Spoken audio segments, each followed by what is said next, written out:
പറയുന്നുണ്ട്. മാധവിക്കുട്ടി പണ്ട് എന്റെ കഥ എഴുതിയപ്പോൾ വരുത്തിയ അഗ്നിശുദ്ധി പോലെ ഒന്ന് വരുത്തേണ്ട അവസ്ഥയിലേക്ക് പലപ്പോഴും കാര്യങ്ങളെത്തി. അത് വേദനിപ്പിച്ചോ? അങ്ങനൊന്നുമില്ല. കാരണം ഇതൊക്കെ സ്വാഭാവികമായിട്ട് ഇതിന്റെ കൂടെ ഉണ്ടാവുന്ന കാര്യങ്ങളാണ്. മുൻപ് ഇത്തരം വിവാദങ്ങൾ പലപ്പോഴും ഉണ്ടായിട്ടുണ്ട്. ഞാൻ അതിനെയൊക്കെ വളരെ കൂളായിട്ട് നോക്കിക്കാണുന്ന ആളാണ്. കാരണം വിവാദങ്ങളിലൊന്നും പെടുന്ന ആളല്ല ഞാൻ. അതുകൊണ്ട് കുഴപ്പമില്ല. നജീബിന്റെ സങ്കടം കണ്ടപ്പോൾ സങ്കടം തോന്നിയോ? തീർച്ചയായിട്ടും. പക്ഷേ നജീബ് തന്നെ പറഞ്ഞല്ലോ, നജീബ് തന്നെ സ്വന്തം ഇതിൽ വന്നു, എന്താണ്, വീഡിയോയിൽ വന്നും പത്രത്തിൽ വന്നും പറഞ്ഞു വെറുതെ അനാവശ്യ വിവാദങ്ങളാണ് ഉണ്ടാക്കുന്നത് എന്ന കാര്യം. അതുകൊണ്ടാണ് ഞാനും അത് ഇടപെട്ടത്. കാരണം നജീബിനെ വെറുതെ വേദനിപ്പിക്കേണ്ട കാര്യം ആർക്കും ഇല്ല എന്ന് തന്നെയാണ് ഞാൻ വിചാരിക്കുന്നത്. മഞ്ഞവേൽ മരങ്ങൾ എപ്പോ സിനിമയാവും? ആവണമെന്നാണ് നിങ്ങളെപ്പോലെ ഞാനും ആഗ്രഹിക്കുന്നത്. ആവുമ്പോൾ തീർച്ചയായിട്ടും നിങ്ങളെ അറിയിക്കും. ഓ പിന്നെ തീർച്ചയായിട്ടും നേരത്തെ വായിച്ചിട്ടുണ്ട്. അയ്യോ അങ്ങനൊന്നും ചോദിക്കല്ലേ, അത് അദ്ദേഹത്തിനോട് ചോദിക്കണ്ടേ. അറിയില്ല, അദ്ദേഹം ചിലപ്പോൾ കാണുമായിരിക്കും. നമ്മളിപ്പോൾ എന്താണെന്ന് ചോദിച്ചാൽ നമ്മൾ ഈ പടത്തിന്റെ ഒരാഘോഷം മൂഡിലാണ്. അത് കഴിയുമ്പോഴല്ലേ നമ്മൾ അടുത്തൊരു പടത്തേക്ക് ഇതൊന്നും ആഘോഷിച്ച് കഴിഞ്ഞതിന് ശേഷം നമുക്ക് അതിനെക്കുറിച്ച് ആലോചിക്കാം.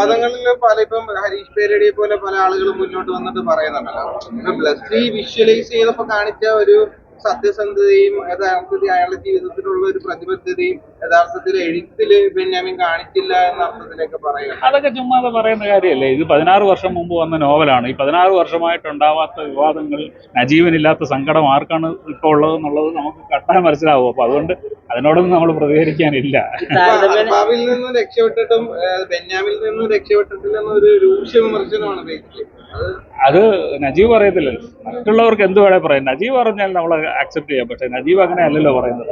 അതുകൊണ്ട് അതിന് താരതമ്യേന അന്ന് വളരെ ചുരുക്കം പ്രസക്തി ഉണ്ടായിരുന്ന ഒരു പ്രസിദ്ധീകരണമായിരുന്നു ഗ്രീൻ ബുക്ക്, ആടുജീവിതം പ്രസിദ്ധീകരിക്കുമ്പോൾ. പക്ഷെ അത് ഉണ്ടാക്കിയ ഒരു വലിപ്പം, അതായത് വായനക്കാരുടെ ഇടയിൽ ഉണ്ടാക്കിയ ഒരു ഇമ്പാക്ട് നമുക്ക് എല്ലാവർക്കും അറിയാവുന്നതാണ്. അപ്പം അധികം പ്രതീക്ഷകളില്ലാതെ വന്ന് വലിയ ഇമ്പാക്ട് ഉണ്ടാക്കുക.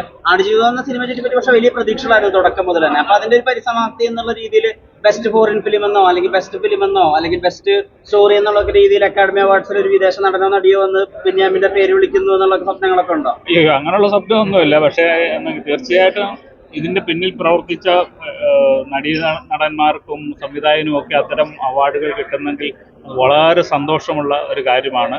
എൻ്റെ പേര് വിളിക്കണമെന്ന് ഞാൻ എന്തായാലും ആഗ്രഹിക്കുന്നില്ല. അത് അവർക്ക് അർഹതപ്പെട്ടതാണ്. അവരിൽ ആർക്കെങ്കിലും